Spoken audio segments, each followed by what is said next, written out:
Muy buenos días, estamos con el pastor Orlando Oliveros. Queremos hacer una entrevista dentro del ámbito ministerial en temas muy específicos. Buenos días, pastor Orlando. Buenos días para todos. Bueno, aquí estamos para servirles y trataremos de responder con la mayor ecuanimidad posible. Antes de iniciar con la entrevista, quiero presentarles al pastor Orlando Oliveros. Él es pastor del año 1985, lleva 31 años de ministerio, es pastor y fundador de por lo menos 7 iglesias y ha formado por lo menos 20 obreros. Es o fue profesor de seminario por espacio de 10 años, enseñando materias como escatología, epístolas paulinas y apologética. También es escritor de ¿Por qué creer en la Biblia? Adicionalmente a esto ha escrito decenas de estudios en relación con la escatología, con el apologética, estudios para parejas y para jóvenes también. Ha sido presidente por espacio de 15 años de la Escuela Misionera CAM y es evangelista dentro y fuera de nuestro país, conferencista, predicador, evangelista, profesor, consejero. Bueno, tenemos un buen ministro del Señor en este día para hacer esta entrevista. Nuevamente buenos días, pastor. Ok, bueno, estamos en la mayor disposición y trataremos de dar una respuesta clara a cada una de las interrogantes, pastor. Pastor, comúnmente usted mismo se presenta como pastor y nosotros lo conocemos como tal. ¿Por qué cree usted tener ese llamado? Bueno, el llamado pastoral quizá es uno de los llamados más amplios y que alcanza una mayor extensión, por decirlo de alguna manera, y es donde una persona que tiene un llamado claro de parte de Dios puede desarrollar con mayor amplitud su ministerio. Realmente cuando inicié a servirle a Dios fue en esta labor ministerial del pastorado, donde de alguna manera pude encontrar cabida para iniciar mi servicio a Dios, y desde entonces he estado siempre enmarcado dentro de este ministerio del pastorado. Gracias, pastor. ¿Podría por favor comentarnos algunas circunstancias que rodearon el inicio de su ministerio? Bueno, desde el mismo momento que conocí al Señor, comencé a sentir algunas inquietudes por el servicio a Dios, por querer hacer algo para Dios. Y generalmente hay personas que comentan de algún acontecimiento extraordinario. En el caso mío fue el sentir la necesidad de la gente, el querer ayudar. Ese fue mi inicio, el querer ayudar a que las personas conocieran de Dios, a que supieran que hay un Dios que les ama. Esa fue la llama inicial. Y luego en el camino vienen desarrollándose una serie de experiencias y situaciones que le dan a uno la convicción que no es solamente un sentir, sino que hay algo más de parte de Dios para llevar adelante una labor ministerial. Hace un momento usted acaba de hablarnos de un camino. ¿Podría por favor comentarnos un poquito cómo ha sido su camino ministerial?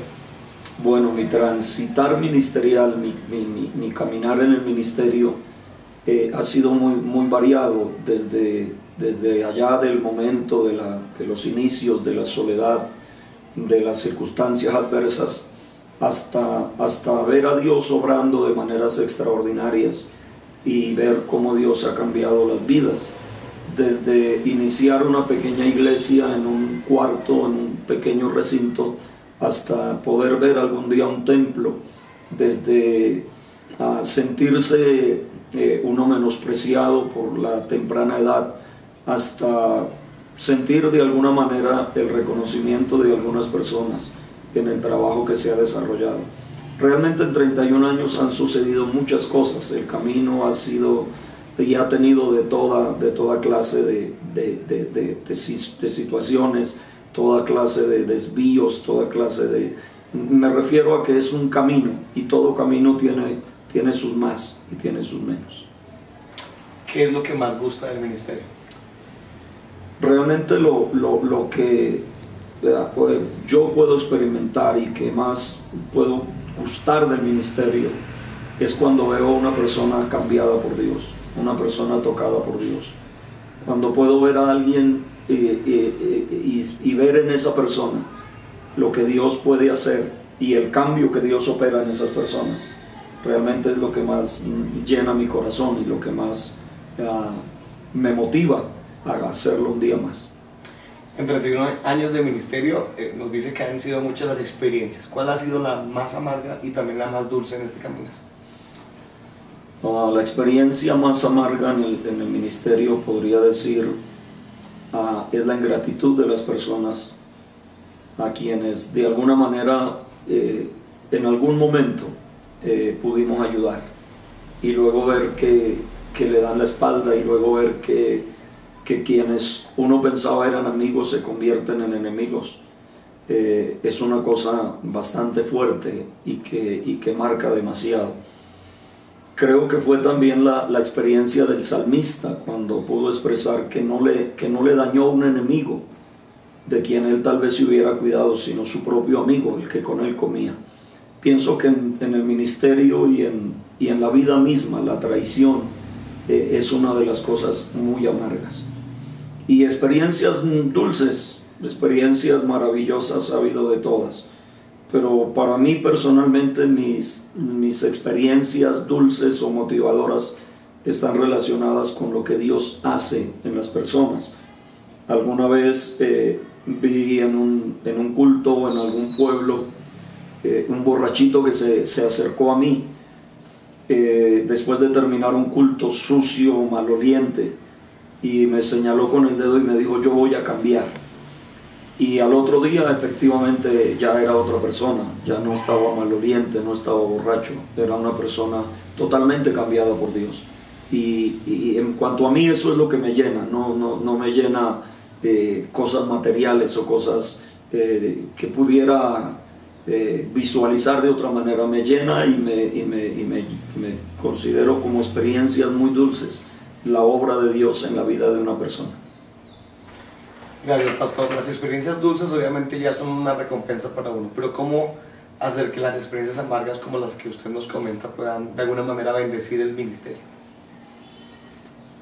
De hecho, el apóstol Pablo tenía una forma de ver las cosas cuando dice: no mirando nosotros las cosas que se ven, sino las que no se ven. Nosotros los seres humanos tenemos dos opciones.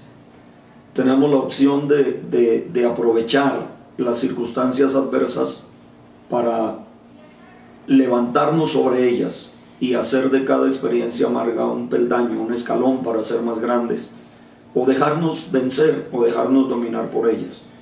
Yo he optado por tomar esas situaciones que se dan no como el fin del camino, sino como parte del camino. Entiendo que todos los que transitemos por esta senda vamos a tener esas situaciones que son parte de la senda, son parte del camino. No son el camino, pero son parte del camino. Tampoco son la meta. La meta siempre está más allá. Y siempre después de una situación difícil, Dios se sale con la de él y siempre trae algo bueno para nuestras vidas. Gracias, pastor. La mayoría de las personas, si pudiéramos regresar en el tiempo, cambiaríamos algo del pasado. No sé si es su caso, y si hay algo que cambiaría de sus inicios ministeriales, ¿cuál sería ese asunto que cambiaría? Alguna cosa que yo no tanto cambiaría, pero sí me hubiese gustado que hubiese sido diferente. El no salir al ministerio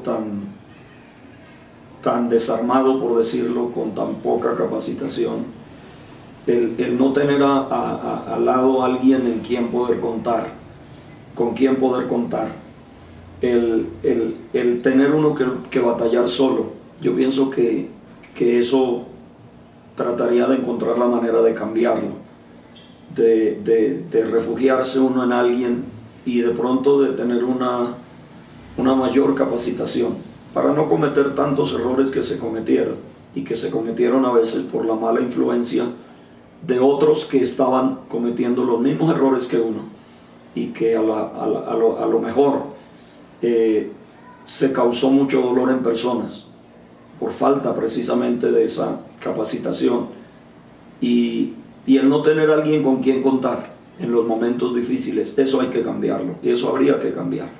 Siempre se requiere de alguien que esté al lado de uno. La mayoría de las iglesias se miden hoy en día en dos términos, cualitativa o cuantitativamente. Esos dos elementos podemos verlo en su ministerio. Dios le ha bendecido cuantitativamente, pero también cualitativamente. ¿A qué cree usted debe esa bendición de su ministerio? Realmente esta es una pregunta un tanto complicada.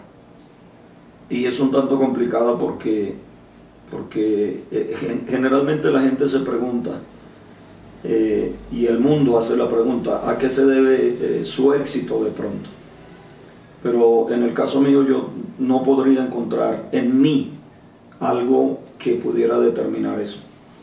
Yo creo que en el ministerio es como alguien le respondió a un pastor.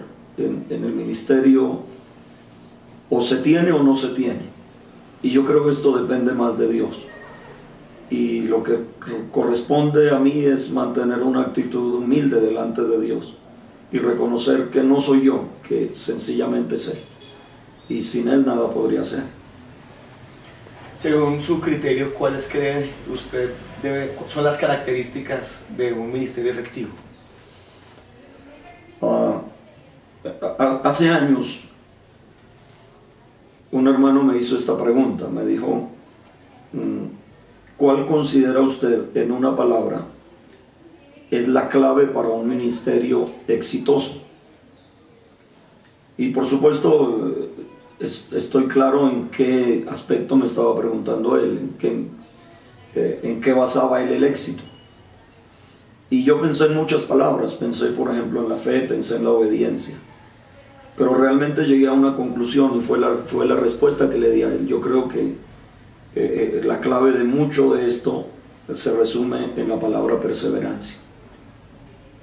Esto no es de esperar resultados inmediatos o de ver el fracaso y salir huyendo. Esto es de perseverar y de seguir adelante en medio de cada situación, seguir adelante en la victoria, pero también seguir adelante en la derrota, seguir adelante en el gozo y seguir adelante en las lágrimas.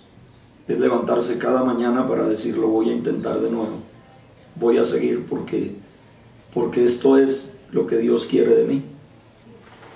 Después de 31 años de ministerio, yo creo que muchos querríamos escuchar uno de sus consejos para las filas ministeriales nuevas. ¿Cuál cree usted que será ese consejo? Yo creo que el consejo mío para todos lo puedo resumir también, si me permiten, en una sola palabra. Y esa palabra sería fidelidad. Dios no está buscando que seamos exitosos. Dios está buscando que seamos fieles.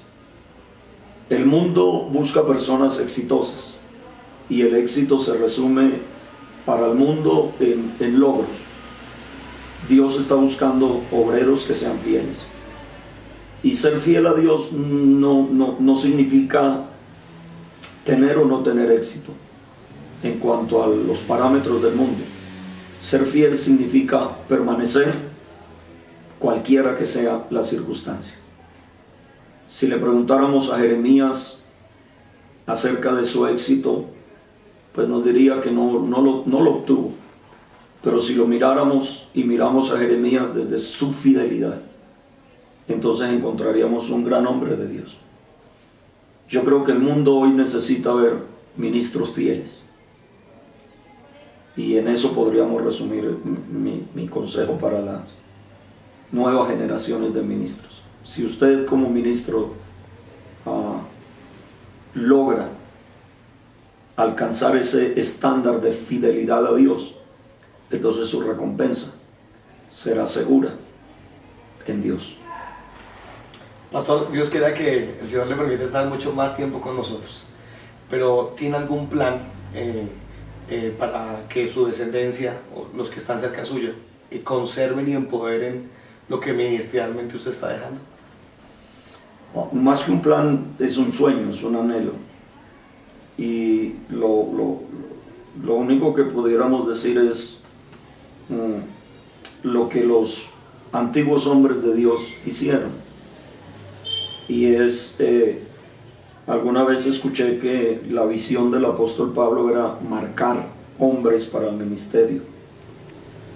Es decir, es como que Pablo quería reflejarse en Timoteo, como que Pablo quería reflejarse en Tito. Lo que aprendiste de mí, le decía, lo que recibisteis de mí. Y yo creo que lo que nosotros como hombres de Dios podemos hacer es trazar una huella y esperar que otros la sigan. Y hasta el día de hoy creo que si miro hacia atrás, hay unas cuantas huellas que han quedado, y mi oración y mi anhelo es que haya alguien que pueda pisar esas huellas para luego marcar sus propias huellas. Amén, gracias, pastor. Me gustaría también preguntarle qué personaje dentro del ministerio admira usted. En este momento. Sí. Bueno, en este momento no admiro tanto un personaje como tal, una persona como tal, pero admiro actitudes en mucha gente. Admiro la actitud de un joven que decididamente dice: mi vida es para servirle a Dios.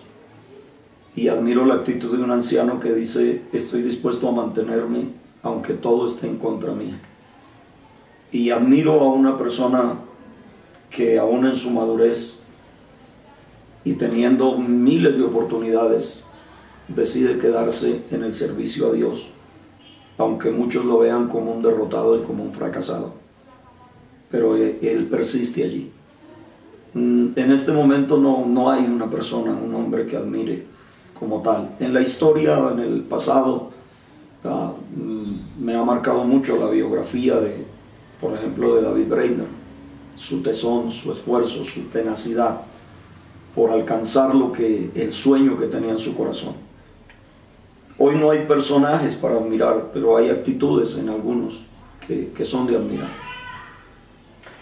Como presidente de la Escuela Misionera ECAM, me gustaría saber su concepto o su definición más bien de evangelismo.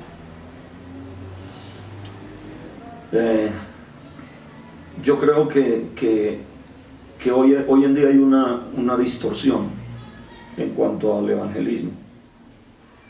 Hoy no hay evangelismo, hoy hay proselitismo.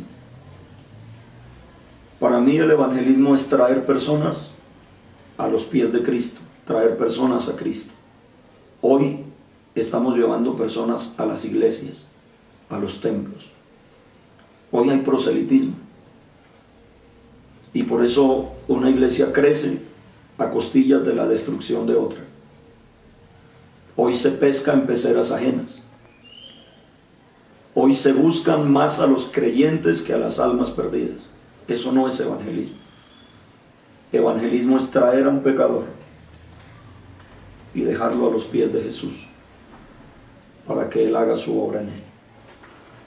Para hacer un paralelo, ¿cuáles son las cualidades cree usted que debe tener una iglesia saludable? Yo creo que una iglesia saludable debe tener, déjame ver, por lo menos unas 3 características. La primera característica que debe tener es aquello que dijo el Señor Jesucristo: por sus frutos los conoceréis. La segunda también la dijo el Señor Jesús: en esto conocerán todos que son mis discípulos, en que se amen. Así que mi primera característica de una iglesia saludable sería fruto. La segunda sería amor. La tercera característica que debería tener una iglesia saludable se llama disciplina. Pero no me refiero a que coloquen la gente en disciplina, sino que tenga una disciplina que forme su carácter, una disciplina que forme a Cristo en sus filas.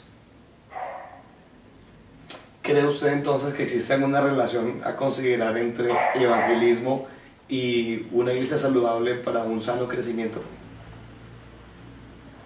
Si hablamos de crecimiento numérico, tendríamos que decir que la base, el sustento de ese crecimiento necesariamente tiene que ser el evangelismo. Pero reitero un poco lo que dije anteriormente: de nada sirve traer gente a la iglesia o al templo si no los traemos a Cristo. Y para traer gente a Cristo se requiere más que evangelismo. se requiere mostrarle realmente quién es Jesús. La gente solo conocerá a Dios de la manera que nosotros se lo mostremos.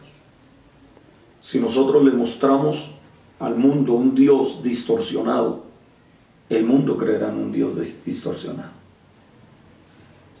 No fue la zarza lo que llamó a Moisés, es el fuego que un día estaba en la zarza.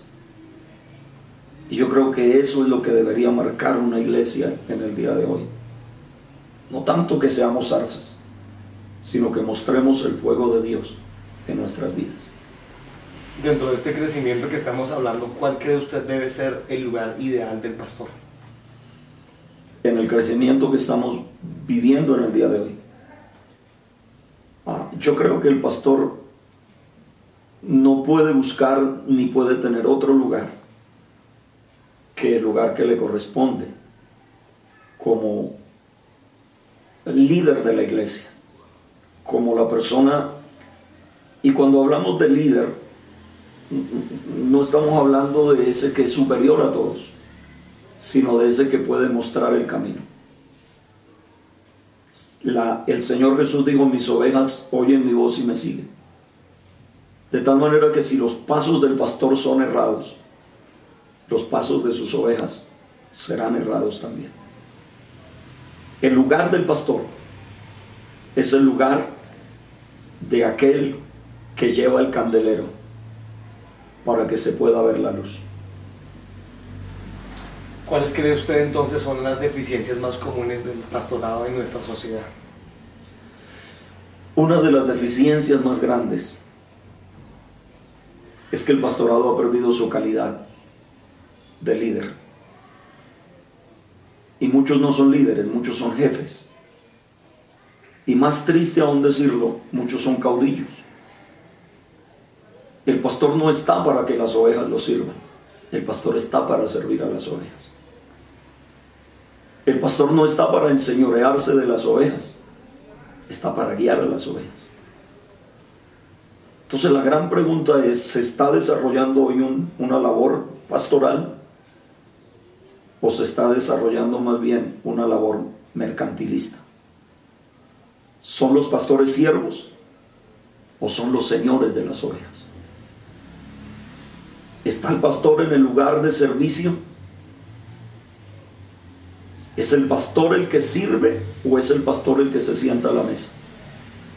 Pues Jesús dijo: yo estoy entre ustedes como el que sirve. Amén. En esos términos, ¿usted cree que son saludables y son bíblicas los sistemas de gobierno y de administración eclesial que vivimos en nuestro país? Yo creo que la administración que está teniendo la mayoría de iglesias de hoy son saludables si la iglesia fuera una empresa, si la iglesia fuera un comercio. Pero si estamos hablando de la iglesia del Señor, tenemos que volver al modelo bíblico. Tenemos que retornar a la enseñanza de la Biblia. Tenemos que volver al fundamento y a lo que Dios determinó. Tenemos que recordar todavía las palabras del apóstol Pedro cuando le habla a los ancianos y dice: yo anciano también entre ustedes, apacienten la grey. Y apaciéntenla con ánimo pronto, no como teniendo señorío, o como dice el profeta Isaías: otros señores fuera de ti se han enseñoreado de nosotros. Si esto fuera una empresa, pastor, el modelo es perfecto, pero esto no es una empresa. Esta es la iglesia del Señor. En términos generales y resumiendo un poco, ¿cuáles cree usted entonces deben ser las características de gobiernos saludables y bíblicos? Necesariamente tenemos que apelar a la Biblia. Y yo creo que el modelo saludable y el modelo bíblico es del pastor que cuida a sus ovejas. Es del pastor que sirve al rebaño. Es el pastor que va adelante. Es el pastor que es digno de imitar. Es el pastor que inspira, que motiva. Es el que lleva el callado. Es el que apacienta las ovejas. No es el que las gobierna. Estos días escuché algo que me llamó la atención. Porque el apóstol Pablo dice que el que predica el evangelio, que viva del evangelio, pero no dice que viva del evangélico. Y hoy hay muchos que están viviendo del evangélico, pero no del evangelio. Eso es muy cierto. Obviamente estamos ante un tema muy amplio. ¿Tiene algún libro que nos pueda recomendar para ilustrarnos en el tema? Yo creo que si estamos hablando de para los pastores, muy saludable que volviéramos a leer al príncipe de los predicadores y leer su libro Discursos a mis estudiantes. Creo que los pastores deberían volver a leerlo. Dentro de su trabajo ministerial, en este momento está realizando alguna investigación. Hay algo que me está llamando poderosamente la atención, y es con relación a lo que el Señor Jesucristo dijo, lo que llamamos la Gran Comisión, en Mateo capítulo 28. Porque el Señor dice: vayan a las naciones y hagan discípulos. Y yo creo que tenemos que hacer una investigación, y la estoy haciendo, acerca de lo que significa ser discípulo. Y luego el Señor Jesús dijo: enseñándoles que guarden todas las cosas que les he mandado. Sin embargo, hoy son pocos los que tienen claridad acerca de qué fue lo que Jesús mandó. Y si no se tiene claridad, ¿cómo se puede enseñar? Entonces, inclusive hoy hay doctrinas que su fundamento y su base es el Antiguo Testamento. Están más interesados en lo que mandó Dios a través de los profetas del ayer que lo que Jesús mandó. ¿Qué fue lo que Jesús mandó? Porque eso es lo que dice Jesús: vayan y enséñenles las cosas que yo les he mandado. Y ese es mi tema hoy. Estoy profundamente interesado en adentrarme en ese tema, en mirar las parábolas como el Señor Jesús las enseñó. Porque el Señor Jesús dijo: si no entienden esta parábola, ¿cómo entenderán las demás? Refiriéndose a la parábola del sembrador. Y yo creo que hoy la iglesia, claro, Jeremías hace un llamado a volver a la senda antigua, y algunos se han escriturado eso, se han etiquetado eso como su carta de presentación. Pero el Nuevo Testamento no nos dice que volvamos a la senda antigua. El Nuevo Testamento nos dice que debemos escudriñar las Escrituras, porque en ellas tenemos la vida eterna, y ellas son las que dan testimonio del Señor Jesucristo. Conocer a Jesús hoy es el reto de los cristianos de hoy. Hay quienes conocen a David, hay quienes conocen a Samuel, hay quienes conocen a Moisés, pero no conocen a Jesús. Por eso su doctrina y su enseñanza está basada en lo que otros dijeron, pero no en lo que Jesús enseñó. Para finalizar con nuestra conversación, quisiera preguntarle, con todo su respeto, ¿qué epitafio le gustaría que llevara a su tumba? Esta pregunta es como de alguien que ya me quiere ver finalizado el trabajo. Pero pienso yo que el epitafio que pudieran colocar, y ojalá, si algún día y esto perdura, sencillamente colocaran: aquí murió, o aquí descansa un siervo de Dios. Eso sería todo. Pastor, le agradezco por su tiempo. A usted, pastor, gracias. Muy amable. Que Dios lo bendiga. Dios los bendiga a todos ustedes también.